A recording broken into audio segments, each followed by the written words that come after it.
what does not work as well. And there's several things. And one I've already showed you, and I'm going to show you here with faces. And I'm going to put wet lines on faces. And I'm talking about the R2 pen, the Vision pen, the Precision pen, those pens that have a very high water-soluble application to them. Maybe not as much with the ballpoint pen or the Sharpie pen. And I'm going to use faces to demonstrate this. I'm going to draw two faces. I'm going to draw my little pincushion doll, her face, and just kind of sketch her in here, just quick and fun, not worrying too much about how she looks. She's got, I say that she has flirty eyes. Her eyes on the doll itself, both eyes are over here into the corner. I think that's really fun. She's got arched eyebrows. There, her nose down. Then for her lips, she's got a heart, a painted heart for her lips, actually on the doll itself. How fun is that? Now I'm going to just draw her face this way. Now I'm going to do it again here. Same thing. So we have two of them because I want to show you two different ways. I'm giving her a little bit darker eyes, well, a little bit larger eyes over here. But the size of the eye, the size of the drawing isn't the point here. She's a little more sketchy over here. And then bring it down, give her a nose, give her a heart lip. Whoops. And then I like to kind of give her a little mole off over on her eye. She doesn't have one, but she's got some wear marks on her body. She's a well-loved doll. And then draw the oval face like this. Okay. It's a larger face. But what I wanted to show you, the difference here. So I'm just take this water bottle and I'm going to spritz this. Look at that. Look at the bleed. That's certainly not what I'm going for when I'm drawing a face. So over here, I'm going to do my wet palette, get my brush out. In fact, let's get the smaller brush just for fun. Dip my brush in my water palette. You can see right here, too, if you look at this line right here, it's already started to bleed out from what I did with the spritz over here. That's what I want to avoid. When I showed you this baby sketch, if you look at it really close in here, you can see I did not pay attention. I did my base sketch with my R2 pen, but then I came in and I was working with colors and my ink tints. This is all done in ink tints. And I got that bleed on those lines. And that's really not what you want for a baby face. But it all worked out. It's still a nice sketch.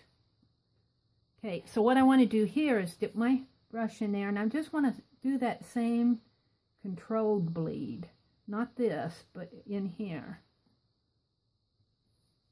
And bring this out, and I can shade her eyes. I can give her dark and light areas on her face. Here, the water just went wherever it wanted to go. In fact, I think I'll blot it up a little here. Just a little so that it doesn't go over into there. And here, when you're using that wet palette, you can control it. Let's give her some shadow under the eyes. Maybe darken this part of her face. Her lips. Maybe bring it down here and give her some tones under the neck area. Now both of these are fun on different sketches, doing different things. I'm not saying one is better than the other. So what does not work as well, number one, I'm going to put uncontrolled bleed on faces. Now here, I'm going to put better to do a controlled bleed.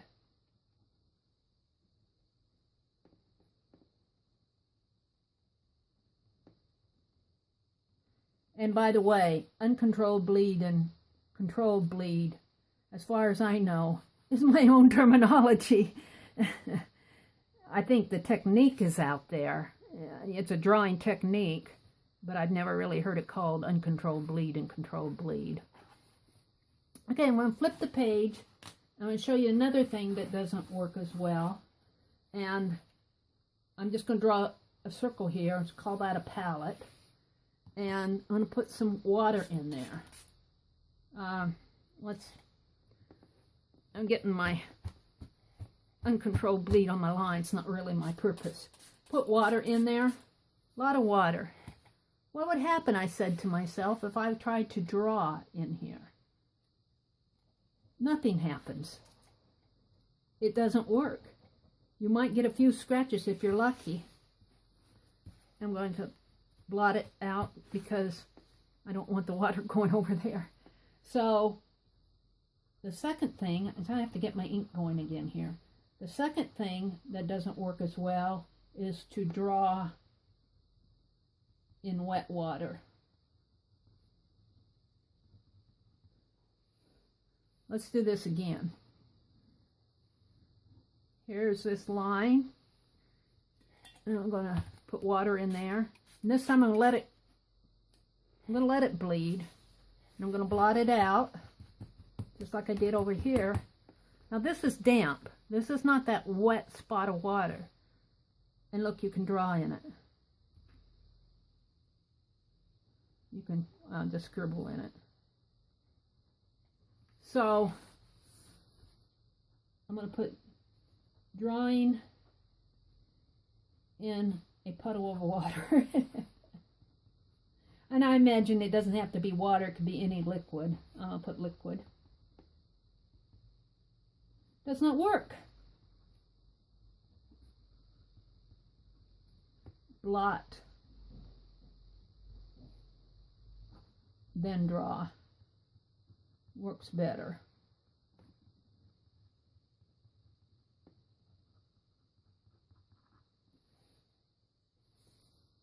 The other thing I wanted to show you was drawing on different surfaces. This is wax paper. It's very hard to get a nice draw line on here because it's wax. So I will put 3 here. This is 2. Drawing on wax paper. Does not work. And you say, well, why does that matter? I'm not going to draw on wax paper, but what if you're trying to draw on an art journal page that you wax to keep it from getting stuck to each other? Just a point. Does not work. For one more. When I was watching Gina, we have the week of the month of April is crayons, pens, and markers is the theme. And she was doing some monoprinting using crayons. And I was sitting there going, I wonder what would happen if I would get that luscious ink blot. Let's make a heart. Let's fill this in. I mean, let's really make it inky. And I will say, I've used this pen over and over and over and over again. I was thinking for these demos, I'd have to break open this new package. I have not had to do that yet. There is a lot of ink in these pens. And the value for the money that you get, I like them a lot. They seem to go and go and go and go, but they do eventually run dry. Okay, I'm getting a really dark spot on here, as if I painted this with ink or painted it with acrylic paint or even a hot wax melted crayon. We're going to do a monoprint. Now I'm not going to spritz it, because if I spritz it, my ink will go all over the place. I want to get as much ink on here as I can. I want it really dark. And I'm going to put monoprint up here. Now in order to show a true monoprint, I need another piece of paper. And let's use a page that I have out here. I haven't used this except for some other project long ago. I did some wipe off of my brushes. This side I've used, but we're going to use this to demonstrate. Now I don't want to spritz this because I'll get that bleed. I'm just going to put a little spot of water in there. Oh, I already spritzed it. Yeah. I want water on there, but I don't want it, just putting drops of water on it. I want enough. Whoops.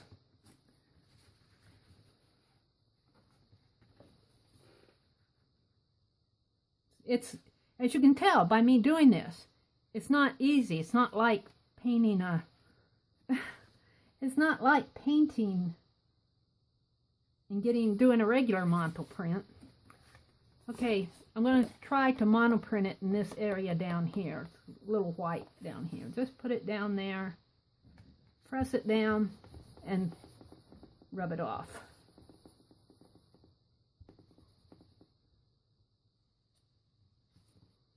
There's what I got. It's more of a blot. So, I do not, it's my opinion, I like this a lot. I like it a lot. But that's a blot. That's not a monoprint. This is my monoprint. And it certainly did not... Oh, you can barely see the heart in here. You can see the heart. Let's blot this. You can see it faint, but it's not a good monoprint. You can see the heart right in here. In fact, you could draw over it, and that's fairly nice. I mean, if you're going for that technique. But I put monoprints do not...